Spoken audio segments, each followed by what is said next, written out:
पटना से चल के अइलई घूमे बाबा पूरी गिरियग में छौड़ी के खुललई सटीरी। पटना से चल के अइलई घूमे बाबा पूरी गिरियग में छौड़ी के खुललई सटीरी। हाफ पैट पेन के उता बनाबो हैरी लाबा हाफ पैट पेन के उता बनाबो हैरी लाबा।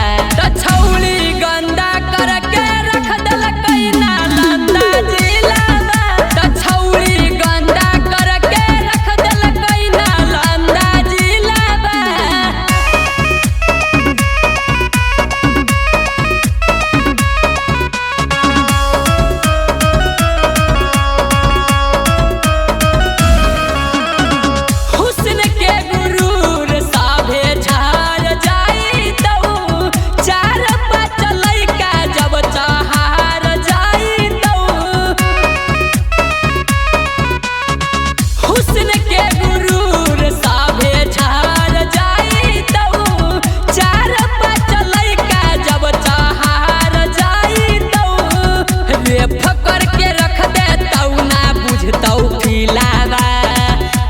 फकर के रख दे तौ ना बुझतौ खिलावा त छौली गंदा करके रख देलकै नालंदा जिलाबा त छौली गंदा करके रख देलकै नालंदा जिलाबा।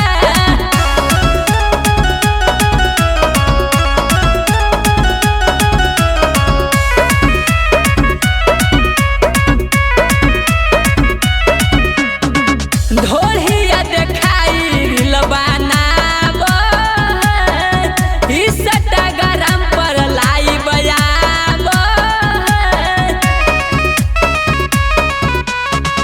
ढोलिया देखाई रिलबानाबो इंस्टाग्राम पर लाइव आबो। राइटर उपेंद्र से न लगाबो है दिला